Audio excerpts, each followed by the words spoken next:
Hi hello. അപ്പൊ നമ്മുടെ ഓണം പ്രമാണിച്ച് ഒരുപിടി ചിത്രങ്ങൾ ഇറങ്ങാണ്ട്. അപ്പൊ അതില് ഇന്നലെ ഓഗസ്റ്റ് 7-ന് തുടക്കം, വിസ്മയ മോഹൻലാലിന്റെ തുടക്കം ഇന്നലെ റിലീസ് ചെയ്തു. ആദ്യം തന്നെ പറയാം, നല്ല അടിപൊളി പടമാണ്. മസ്റ്റ് ആയിട്ടും തിയേറ്ററിൽ ഫാമിലി ആയിട്ട് പോയിട്ട് വാച്ച് ചെയ്യുക. ഇതാണ് പടത്തിന്റെ ആദ്യത്തെ സിമ്പിൾ ആയിട്ടുള്ള ഒരു കമന്റ്. കാരണം നമ്മള് 2018 ഇത് നമുക്കറിയാം, ജൂഡാനിയുടെ പടമാണ്. അപ്പോ അത് നമ്മൾ OTT കണ്ട് കാത്തിരുന്ന മാതിരിയൊന്നും ഇത് ഈ പടം കാണാൻ കാത്തിരിക്കരുത്. മസ്റ്റ് ആയിട്ട് നിങ്ങൾ തിയേറ്ററിൽ പോയി വാച്ച് ചെയ്യുക. പിന്നെ ഇതില് വിസ്മയ മോഹൻലാലിന്റെ പടം എന്ന് പറയുന്നതിലുപരി എനിക്കിത് ആശിഷ് ആന്റണി, അതായത് നമ്മുടെ ആന്റണി പെരുമ്പാവൂരിന്റെ മകനാണ് ഈ പടത്തിലെ വില്ലൻ. സസ്പെൻസ് എന്നല്ല, പടത്തില് എല്ലാവർക്കും അറിയാവുന്ന സംഭവമാണ്. പിന്നെ പടത്തിൽ മോഹൻലാലും ഉണ്ട്. അപ്പോ ഇതില് ആശിഷിന്റെ അഭിനയം അത്രയും അടിപൊളിയായിട്ടുണ്ട്. കാരണം ഈ പടത്തിൽ പ്രത്യേകിച്ച് ആഷിന് ഡയലോഗ് ഇല്ല, സംസാരം തീരില്ല. പടത്തിൽ നിങ്ങൾ കണ്ട് കഴിഞ്ഞ ആൾക്കാരാണെങ്കിൽ അറിയാൻ പറ്റും. ലാസ്റ്റ് ഒരു ചെറിയ 2 വരിയോ 3 വരിയോ മാത്രമേ പറയുള്ളൂ. പക്ഷെ ആള് ശരിക്ക് ഈ സിനിമ ശരിക്ക് തൂക്കി എന്ന് പറഞ്ഞ മാതിരി ആശിഷിന്റെ അഭിനയം, കിടു ലുക്ക്, ആക്ടിങ് രണ്ടും അതിഗംഭീരാണ് ഈ പടത്തിലെ. കാരണം പടത്തിലെ ആകാംക്ഷയില് കാത്തിരിക്കാനുള്ള ഒരു മെയിൻ ഘടകം എന്ന് പറയുന്നത് ഈ ആശിഷാണ്, ആളുടെ ക്യാരക്ടറാണ്.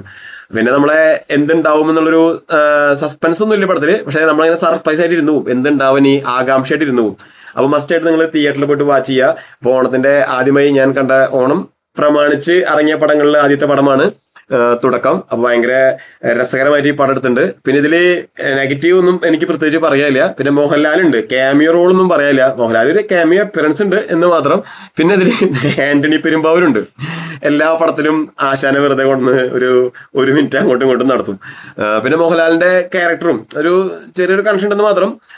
പക്ഷെ അതും വലിയ ബോറൊന്നും ആയിട്ടില്ല. എന്നാലും ആവശ്യമുണ്ടോ വെച്ചാൽ വേണമെങ്കിൽ ആവശ്യമില്ല എന്ന് പറയാം. പടം അല്ലാതെ തന്നെ സൂപ്പർ പടമാണ്. മസ്റ്റ് ആയിട്ട് നിങ്ങൾ തിയേറ്ററിൽ തന്നെ പോയി വാച്ച് ചെയ്യുക, ഫാമിലി ആയിട്ട് വാച്ച് ചെയ്യുക. ഈ പടം കണ്ടു കഴിഞ്ഞപ്പോൾ ഞാൻ ബാലൻ എന്ന് പറഞ്ഞൊരു പടം ഞാൻ ആക്ച്വലി അത് തിയേറ്ററിലും കണ്ടു, പിന്നെ OTT-ലും ഇപ്പൊ ഈ ലാസ്റ്റ് OTT-ലും ഞാൻ കണ്ടു. ആ പടം ഞാൻ ആക്ച്വലി റിവ്യൂ ഇട്ടുണ്ടായിരുന്നു. പക്ഷെ അത് ഞാൻ അതിൽ ഒരു പാട്ടുണ്ട്, കാറ്റു പോലെ എങ്ങോട്ടാ എന്ന് പറഞ്ഞൊരു പാട്ടുണ്ടല്ലോ. ആ പാട്ടുള്ള ഭാഗം ഞാൻ ചേർത്ത കാരണമാണ് എനിക്കതിന് സ്ട്രൈക്ക് വരെ വന്നിട്ട് അത് എനിക്ക് അപ്ലോഡ് ചെയ്യാൻ പറ്റിയില്ല. അപ്പൊ ഞാൻ പടം 2 ദിവസം വീണ്ടും ഞാൻ കണ്ടു. അപ്പോ ബാലൻ എന്ന് പറഞ്ഞ പടവും നിങ്ങൾ ഇപ്പോ OTT-ൽ കളിക്കുന്നുണ്ട്, മസ്റ്റ് ആയിട്ട് കാണണം. അതായത് ഒരു അമ്മ കുട്ടീനെ നോക്കുന്ന ഒരു ഇതാണ്, അമ്മയും കുട്ടി നമ്മളൊരു കഥയാണ്. പക്ഷെ അതില് ഇതില് ഈ പടത്തില് നമ്മളെ ഈ തുടക്കം വന്ന സിനിമയിലെ സ്ത്രീക്ക് അതുമായി ബന്ധപ്പെട്ട സ്ത്രീയുടെ സുരക്ഷയും അതുമായി ബന്ധപ്പെട്ട ആളുടെ ഫ്രീഡം, അങ്ങനെ കുറച്ച് നല്ല സോഷ്യലി റിലവന്റ് ആയ ടോപ്പിക്കാണ്.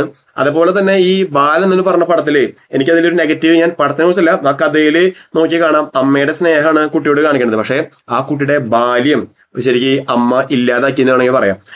മസ്റ്റായിട്ട് നിങ്ങൾ കാണേണ്ട പടമാണ് ഈ ബാലൻ എന്ന് പറഞ്ഞ പടം. അതിപ്പോ OTT-ലുണ്ട്, അതും കാണുക. കണ്ട ആൾക്കാര് അഭിപ്രായം പറയാ. മസ്റ്റായിട്ടും ഈ തുടക്കം